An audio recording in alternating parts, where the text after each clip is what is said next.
அனுசரணை மற்றும் சூரஜ் வானகரில் அத்தியாவசிய உணவுப் பொருட்களை மலிவு விலையை பெற்றுக் கொள்ள இம்போர்ட் ஸ்டேஷன்.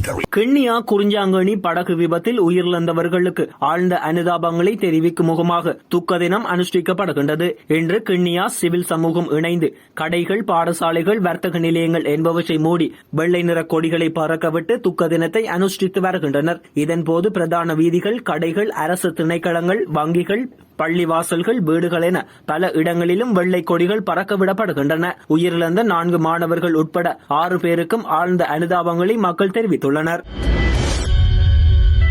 கொரோனா பெருந்தொற்று காரணமாக இன்று வழமையாக செயற்பட முடியாத நிலை ஏற்பட்டுள்ளதாகவும், இந்த அரசாங்கம் ஆட்சிக்கு வந்ததில் இருந்து கொரோனா மாத்திரமே செயற்பட்டு வருவதாகவும் நீர்வளங்கள் மற்றும் வடிகால் அமைப்பு அமைச்சர் வாசுதேவ நாணயக்கார தெரிவித்துள்ளார். நாடாளுமன்றத்தில் நேற்றைய தினம் உரையாற்றிய போதே அவர் இவ்வாறு குறிப்பிட்டுள்ளார். இதன்போது அவர் மேலும் கருத்து தெரிவிக்கையில், தற்போது மக்கள் மிகவும் சிரமத்துக்குள்ளாகி வருகின்றனர். கொரோனா காரணமாக இன்று வழமையாக செயற்பட முடியாத நிலைமை ஏற்பட்டுள்ளது. இந்த அரசாங்கம் ஆட்சிக்கு வந்ததில் இருந்து கொரோனாவை மாத்திரமே செயற்படுத்தி வருகின்றது. இதேவேளை புதிய வரவு செலவு திட்டத்தில் பாரிய சம்பள முரண்பாடு தீர்க்கப்பட்டதாகவும் அதற்காக 30,000 மில்லியன் ரூபாய் செலவிடப்பட்டதாகவும் அவர் கூறியுள்ளார். இதேவேளை அரச ஊழியர்களுக்கு முறையான சம்பள கட்டமைப்பை தயாரிக்கும் வரை இடைக்கால கொடுப்பனவை பரிசீலிக்குமாறும் அவர் இதன்போது வலியுறுத்தியுள்ளார்.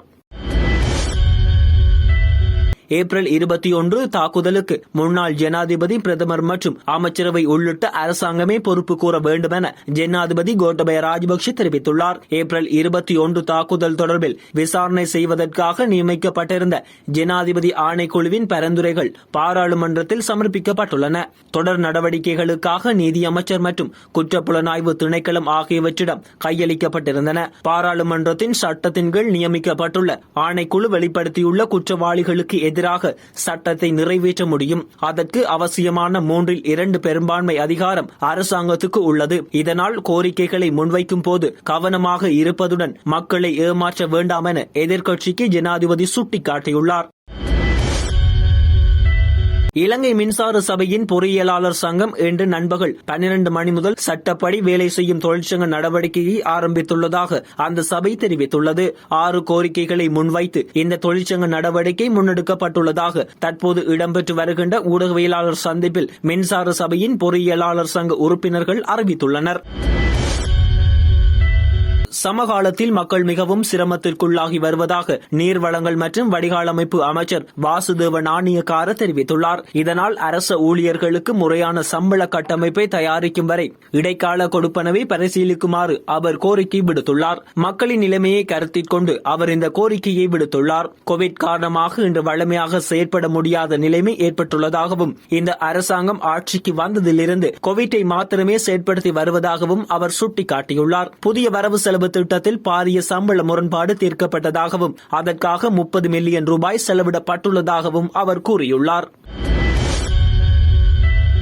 நாட்டின் பொருளாதாரத்தை முன்னோக்கி கொண்டு செல்லும் நோக்கில் இன்று முதல் பல துறைகளில் வழமையான சேவை நடவடிக்கைகளை மேற்கொள்வதற்கு சுகாதார அமைச்சர் கெஹலிய ரம்புக்வெல இந்த அனுமதியினை தெரிவித்துள்ளார். அதன்படி திருமணங்கள், உணவகங்கள், பெரிய அளவிலான ஹோட்டல்கள் மற்றும் சினிமாக்கள், நிகழ்வு முகாமைத்துவம் எனப்படும் குழுக்களுக்கும் இன்று முதல் இயங்க அனுமதிப்பதற்கு எதிர்பார்த்துள்ளதாக குறிப்பிட்டார். கடுமையான சுகாதார வழிகாட்டுதல்களின் கீழ் திருமணங்கள், சினிமாக்கள், உணவகங்கள், ஹோட்டல்கள் மற்றும் நிகழ்வுகளை வழக்கம் போல் நடத்த அனுமதிக்க அமைச்சகம் முடிவு செய்துள்ளது.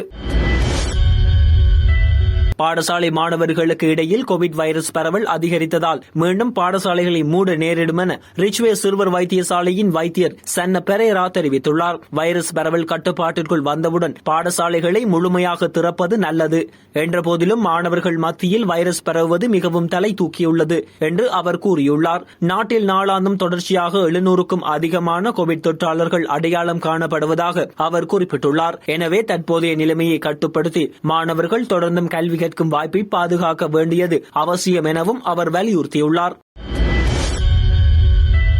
ஆளும் கட்சியில் அங்கம் வகிக்கும் ஸ்ரீலங்கா பொதுஜன பெரமுனவுக்கும் ஸ்ரீலங்கா சுதந்திர கட்சிக்கும் இடையில் நேற்று நாடாளுமன்றத்தில் விமர்சன மோதல் ஏற்பட்டது. ஆளும் கட்சியின் பங்காளி கட்சியான ஸ்ரீலங்கா சுதந்திர கட்சியின் தலைவரும் முன்னாள் ஜனாதிபதியும் தற்போதைய நாடாளுமன்ற உறுப்பினருமான மைத்ரிபால ஸ்ரீசேன தொடர்பாக அமைச்சர் மஹிந்தானந்த அலுத்கமகே சுமத்திய குற்றச்சாட்டுக்கு ராஜாங்க அமைச்சரும் ஸ்ரீலங்கா சுதந்திர கட்சியின் பொதுச் செயலாளருமான தயாஸ்ரீ ஜெயசேகர பதில் வழங்கும் போது அமைச்சர் மஹிந்தானந்த அலுத்கமகே மீது கடும் விமர்சனங்களை வெளியிட்டார். வெளியிட்டிருந்தார். முன்னாள் ஜனாதிபதி மைத்திரிபால சிறிசேன தமது பதவிக்காலத்தின் போது 200 வாகனங்களை பயன்படுத்தியதாக மஹிந்தானந்த அழுத்கமகே அண்மையில் குற்றச்சாட்டுக்களை முன்வைத்திருந்தார். எனினும் இதனை மறுத்து தயாஸ்ரீ ஜெயசேகர மஹிந்தானந்த அழுத்கமகேயின் குற்றச்சாட்டுக்கள் ஆதாரமற்றவை என்று குறிப்பிட்டார். அனுசரணை பெர்ன் மற்றும் சூரிச் வானகரில் அத்தியாவசிய உணவுப் பொருட்களை மலிவு விலையை பெற்றுக் கொள்ள இம்போர்ட் ஸ்டேஷன்